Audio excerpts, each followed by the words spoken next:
Welcome everybody to our webinar series, Happiness and Health at Work. My name is Karina Garcia del Real. I am the Community Manager at Kadant Science Partner, and I will be your host during this webinar. Kadant Science Partner really values sharing knowledge within our community and connecting people. And for this reason, we have brought to you a series of 4 webinars that's all related about health and happiness at work. In our previous session, we discussed mental health, and we discussed especially awareness and how can you talk about how you feel. Basically about ventilating, sharing how you feel on a daily basis, and how important that is to feel good about what you do and to better connect to your daily activities and with your families as well. In this topic, we're going to talk more about self-development, about embracing the unknown. Basically, how do you adopt change? The topic is called Change Your Mind. And in the first part of our program, we're going to have an expert who's going to tell us everything about it. She's going to give a theoretical framework about the topic. She's going to also give you some tips that you can directly adopt and share with your teammates. In the second part of the program, we're going to have a guest speaker from our Kadant community who's going to share more of a practical perspective. How do they handle change? How do they embrace it? And how can they help their employees, but also the clients that they're currently working with? I would like to introduce our expert today, Sylvie Fizzino. Sylvie is a professional with over 20 years of experience in coaching. She is a certified international leadership facilitator who has been coaching startups, large international corporates across all different sectors. So Sylvie, welcome again to our webinars. Thank you, Karina. Yes, really great to have you here. Yeah, nice to be here again. We are now with our second topic. So we first discussed mental health. Now, change your mind. Mm-hmm. I directly think change your mind. I'm really intrigued by the title as well to learn more about what you will share with us today. So I'll just let you take over the presentation, and I will join you later towards the middle of the program so we can introduce our guest speaker. Nice. Thank you, Karina. So the second webinar in the series is about change your mind. We often use that term, change your mind, but it's funny, it's more difficult to do so. In our previous webinar, we spoke about mental health. And of course, I already indicated that to be able to grow and change your mind, it is important that your mental health is actually at a good state. So first I want to share fundamental principles. In the previous webinar, I said believe and then see. And here I'm going to talk about what you see is what you get. Now, change your mind. There's a lot to worry about at this moment in the current time frame, but by focusing on the things you can influence, you are actually changing most and making most impact on your own world. And I think that changing your mind is really a choice. And then we will of course do a small summary before I go into the conversation with Robin about the topic. Now, I'm a happy hard worker. My name is Sylvie, and I'm an international leadership facilitator for WorkJoy. I work here since 2019, but as Karina indicated, I have many years and many experiences in different companies where I talk about personal leadership. The fundamental principles of changing your mind, there are 4, and they are universal, and they go actually for all of us. The first one is we can all do more than we are doing today. Think about learning a new language. It might take some time, it takes a lot of effort. You might need to go to an open university, visit the country, have some conversations. But after all the effort, you actually change your languages. You have a new one. So the second fundamental principle is that we all have blind spots. In the Netherlands we play a game and it's called I see what you don't see. And if you know that game, you know that sometimes somebody else needs like 40 attempts to be able to see what I saw at first glance. And that's already indicating that we don't all focus on the same thing and we don't see the same thing. Sometimes we're actually looking at the same person, but we see something completely different. So we all have blind spots, and it's a difficult one to find them, because recently somebody asked me, how do you see blind spots? I said, well, you don't until you fall into pitfalls over and over and over again, or you get feedback from a colleague or your manager, and instead of rejecting it, you could reflect on it, and that's actually the way to discover a pitfall. But we all have them, blind spots and pitfalls. We can learn the rest of our life. The third one is that we are all conditioned by previous experiences. So maybe it's a geographical difference, a cultural difference, maybe it's something in your DNA that you got, negative experiences or positive, but we are all conditioned because of what happened to us before.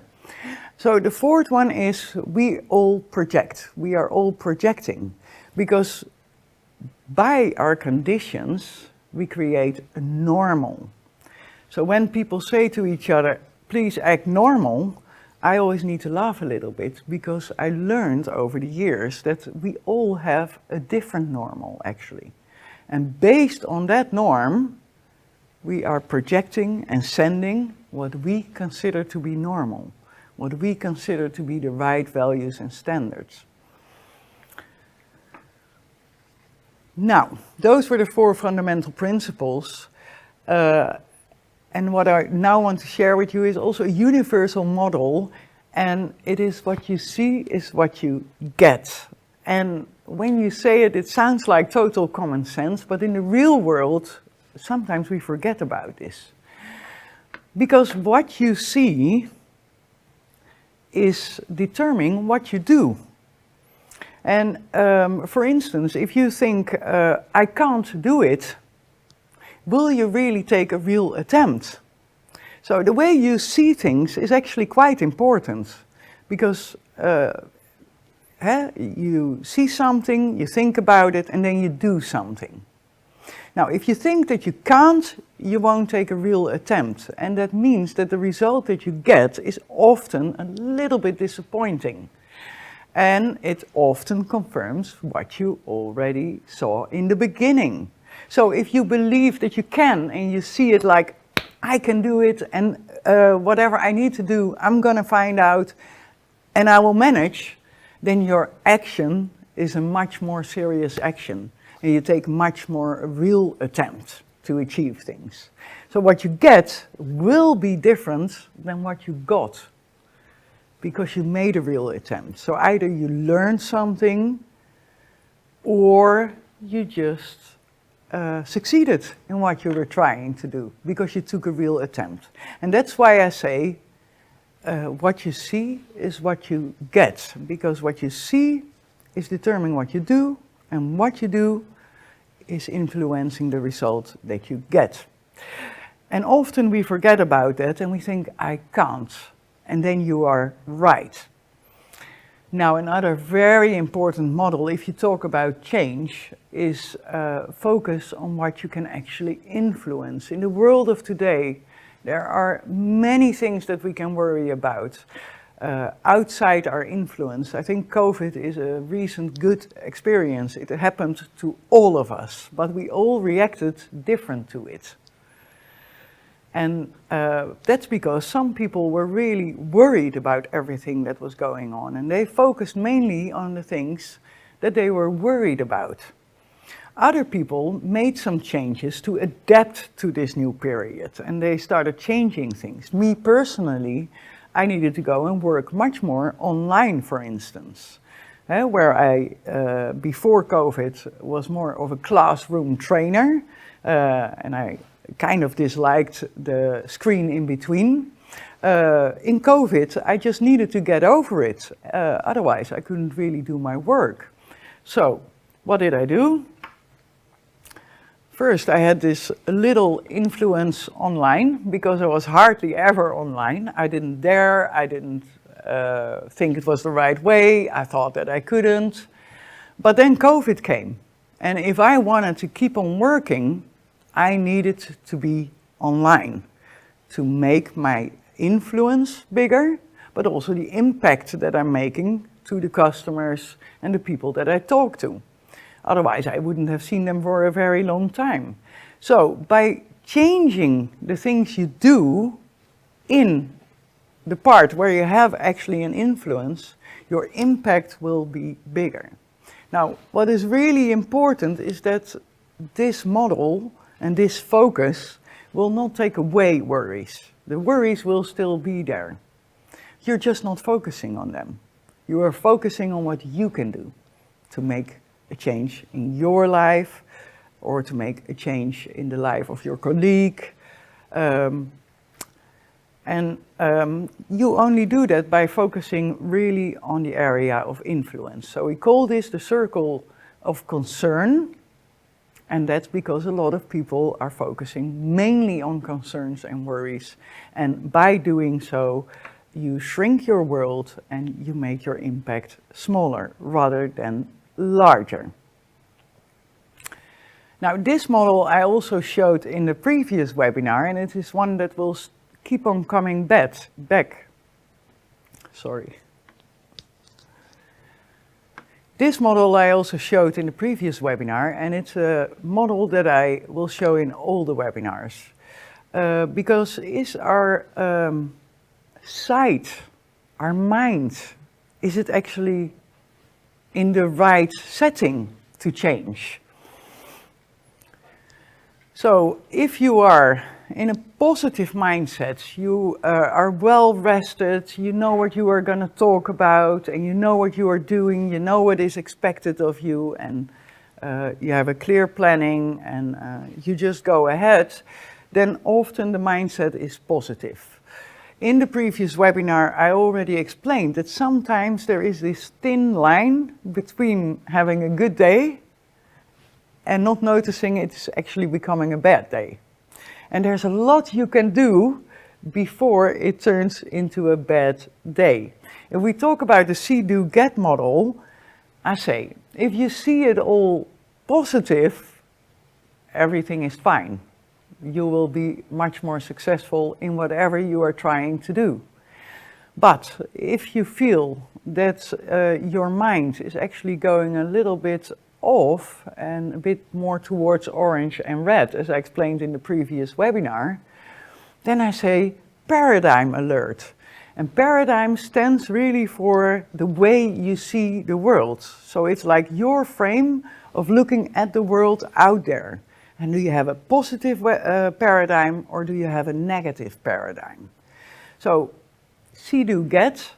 If things don't work on your paradigm, changing your paradigm. So going from a negative paradigm to a positive, and please watch the signs so that you are in time doing something. I believe that changing your mind is a choice, and changing your world will go along with that. I want to share a little story of Viktor Frankl, who is a survivor of,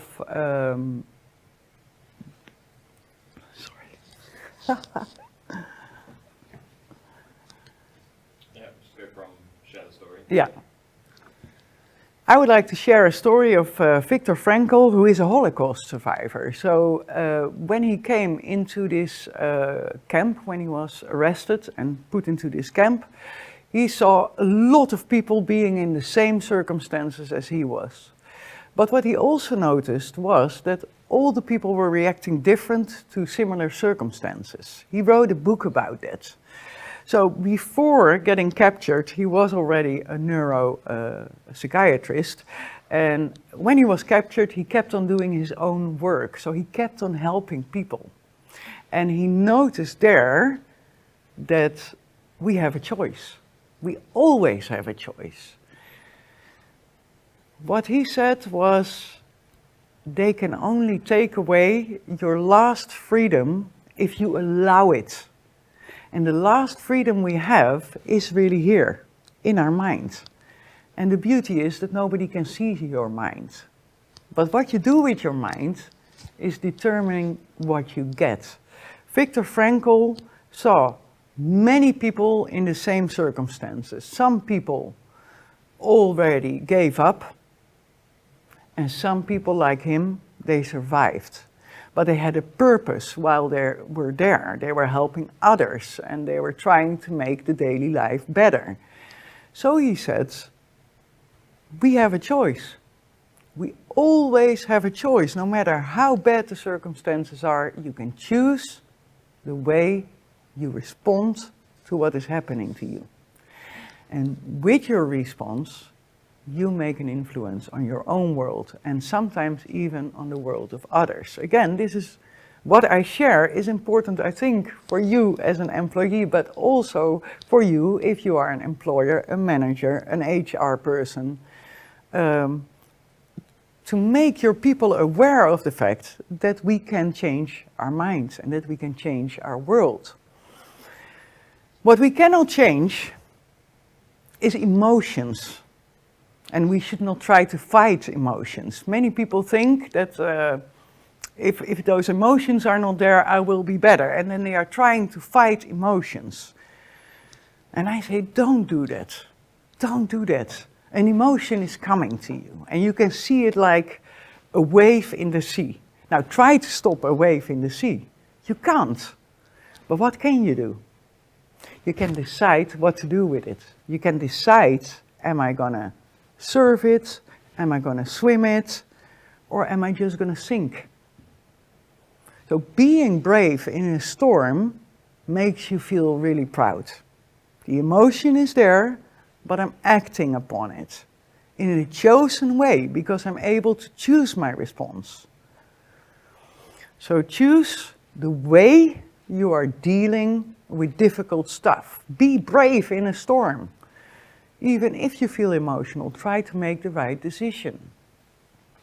Another thing is, you can change your world and your mind just by changing your words. So by choosing proactive language. And proactive language means, yes, we can. I am going to do it. I will make it possible. I will take care of myself. Let's go out. Let's do this because it's good. And reactive language is, they are doing that to me and I don't like it. So that's a pity. That's unfortunate. I can't. It gives me a bad mood. Try to be positive in your language, because by using positive language, you're not only changing your world, but you're also changing all your interaction and sometimes even the world of somebody else. Now, when we talk about sustainable solutions, I always like the example of sustainable energy. There's a lot of sustainable energy and it's getting more and more important, very good. And we need to do something for that energy to be generated. So what does your employee need to be positive?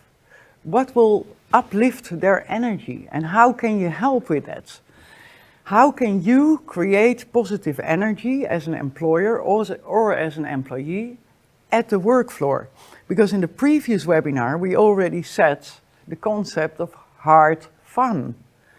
We all want to go to work with a smile on our face, so starting the day with a smile on your face, sharing positive energy, doing things that give you positive energy, and that means that you can also go home with a smile on your face. Hard fun means hard work, but you can have fun while doing it, because we spend so much time at work that I think that's quite important to keep the spirit up and the energy high. So, summarizing, change your mind. Basic paradigm. How do you see it? What do you see? Do you have a positive paradigm? Is your outlook, yes, we can? What you see is what you get. So check if people have a positive paradigm. The second one was focus on what you can influence. There is so much that we can worry about, certainly nowadays. But by focusing too much on all the concerns, you are actually bringing your own mood down. What can you do with your influence to make an impact on your own world or the world of somebody else? The third one is please be aware that you always have a choice. So look at the situation, take the positive paradigm, use proactive language, and choose the right way.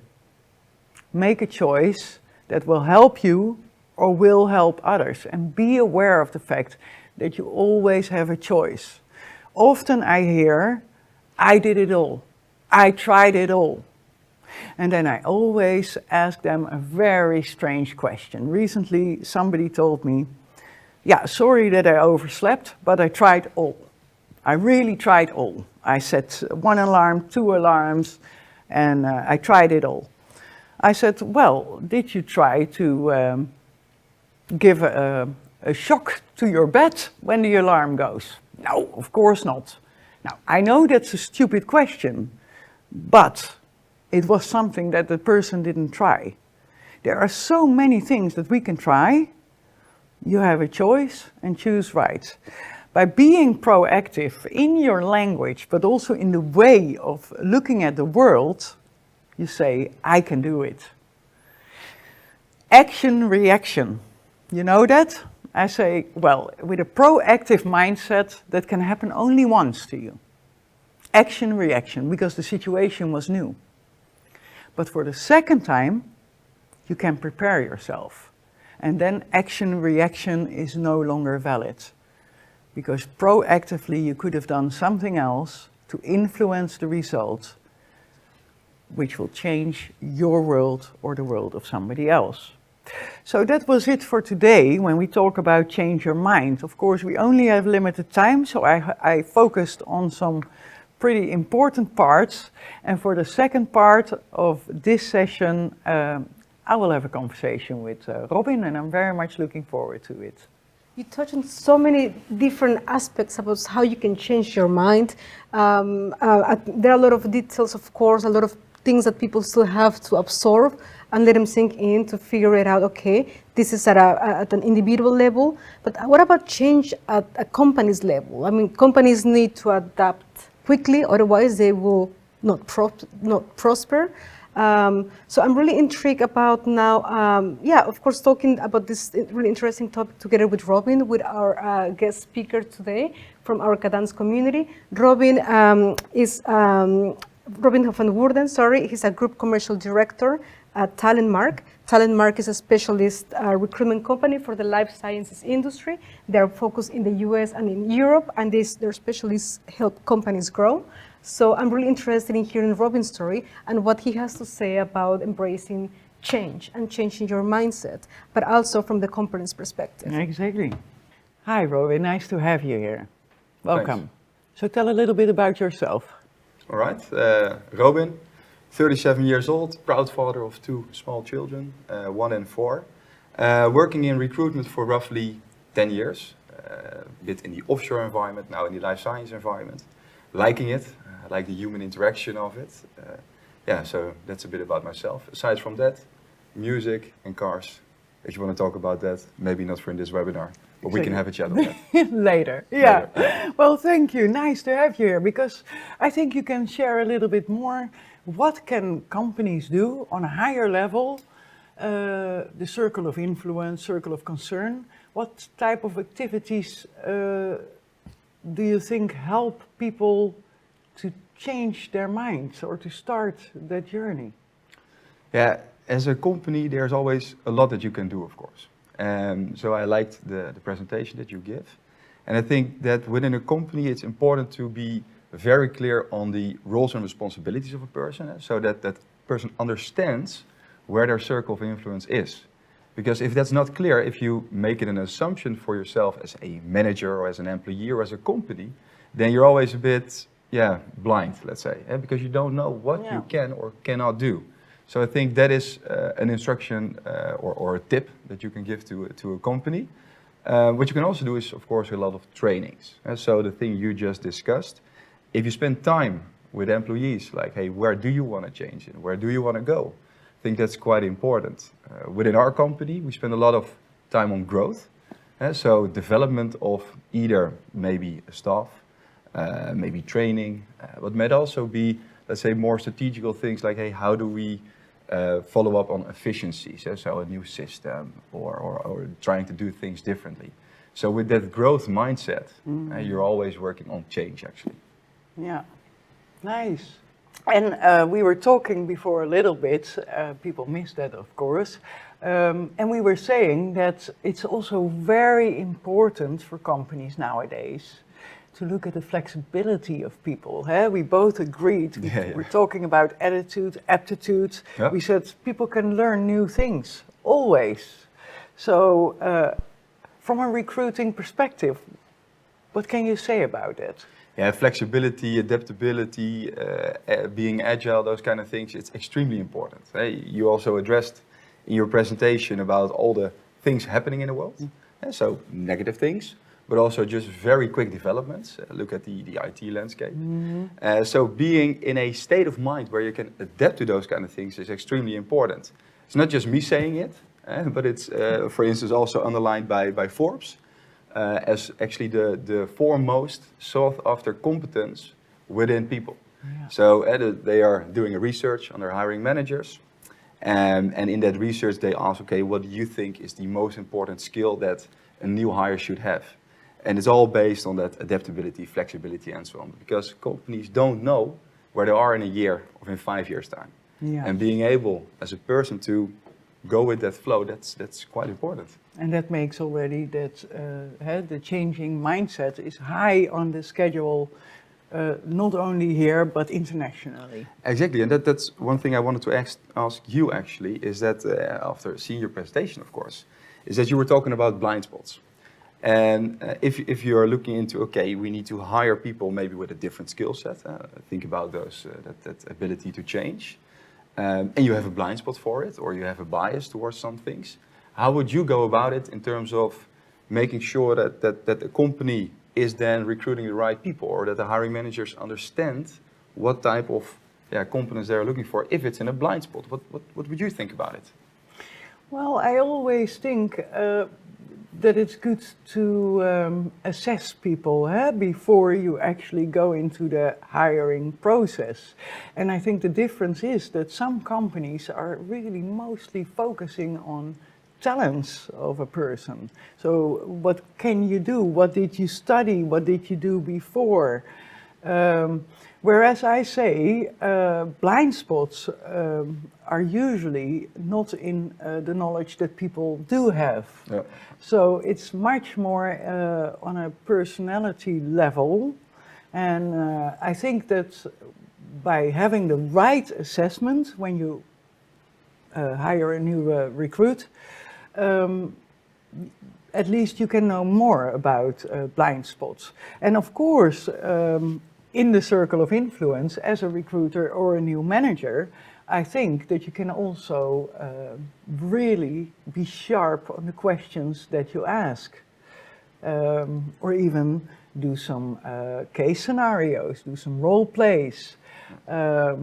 If you say that flexibility and adaptability is very important in a new person that you hire, I would definitely recommend to go a little bit deeper than only the experience that people are bringing with them, because that is what they do know, that is what they do see. So if you want to figure out what they don't see, you need to go a level lower and be more profound in your questions.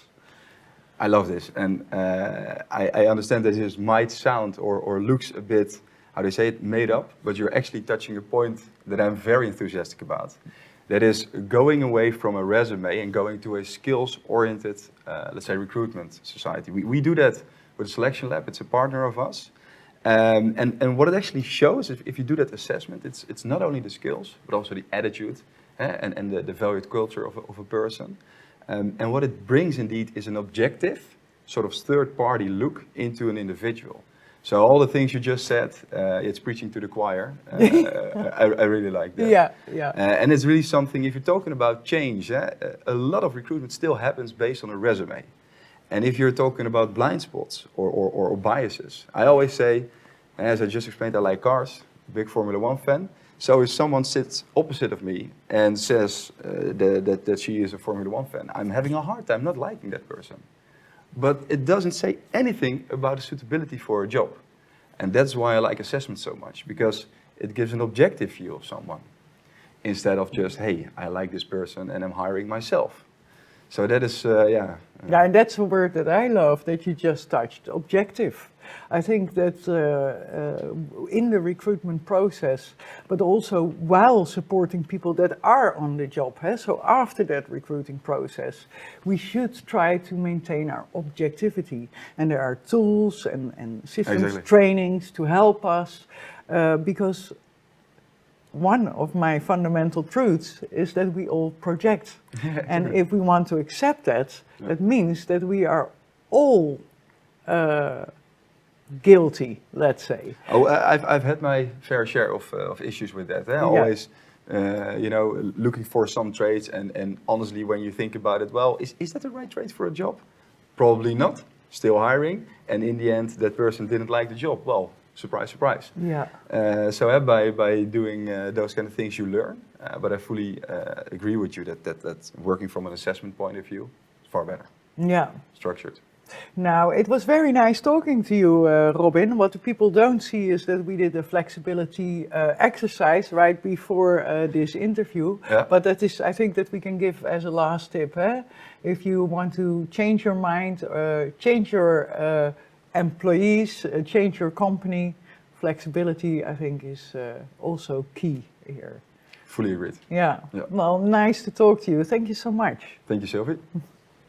Okay, thank you very much, Robin, Sylvie, for this great, insightful conversation. I thought it was really energetic, and we heard a lot of ideas, and we learned a lot about what you do, Robin, for example. But I want to briefly go back to before we actually filmed this session, because I saw you and Sylvie actively brainstorming and writing down some things you wanted to mention.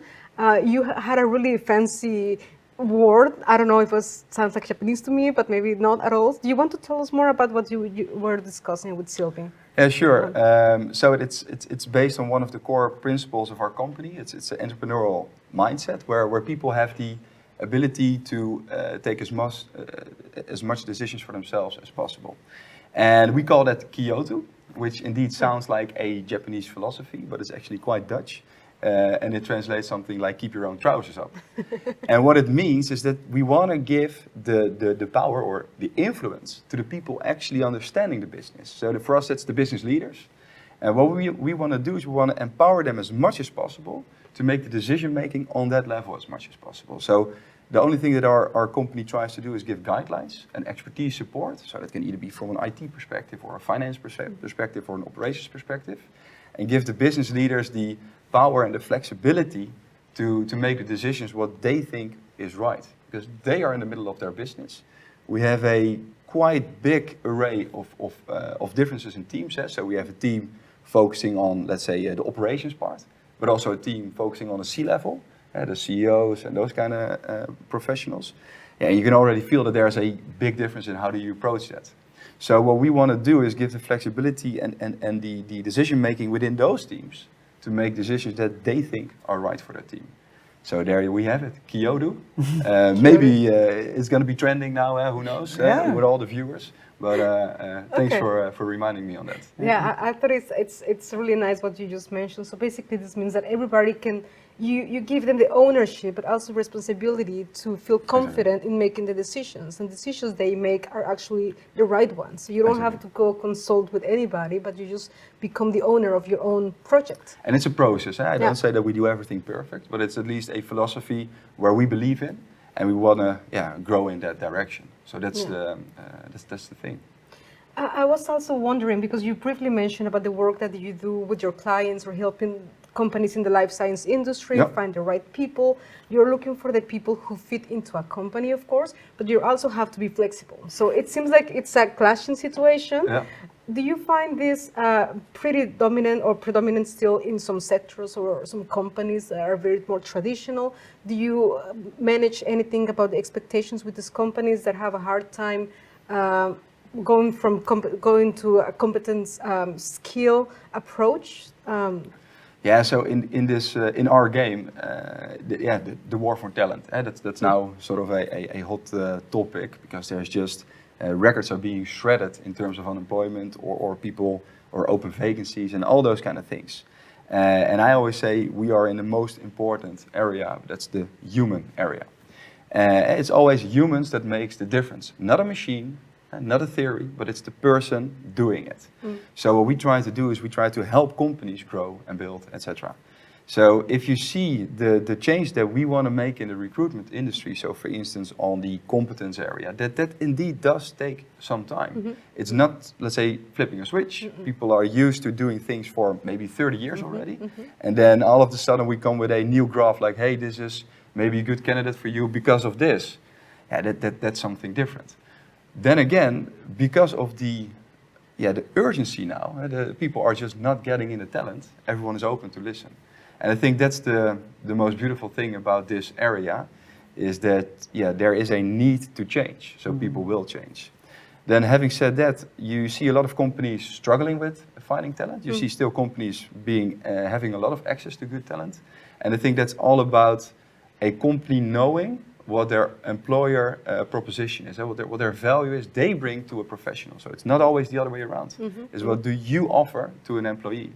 And the companies that understand that and are able to translate that in communication and to media and in conversations, they still have talent. And companies that are struggling with that, like, why do they actually choose for me? Is it just money or whatever? No, it's much more. Of course, money is important, but there are so many more things to think about. Yeah. Okay. Well, that's really good to hear, Sylvie. I think it was a really nice compliment to your presentation, because you talk from an individual's perspective, of course. How do you change your mind? How do you go about embracing what's unknown and being okay with it and accepting it? To how companies adopt these changes and what do they need in order to stay in the game. Otherwise, like you said, they will not attract the right talent. Exactly. They will not have happy, productive people. So it's all deeply correlated. So thank you very much again for joining our webinar today. I'd like to remind our audience that you can find this webinar and the rest of our webinar series on health and happiness at work in our Kadans community platform and in our YouTube channel. If you have any questions for Robin, for Sylvie, or for any of our speakers, we're going to have their contact details in the description. You can also ask your questions in the comments, so feel free to also interact with our speakers and pose your questions. Again, thanks very much for watching. Our next webinar is going to be on productivity. Thank you. Thank you. Thank you. Thank you. Thanks.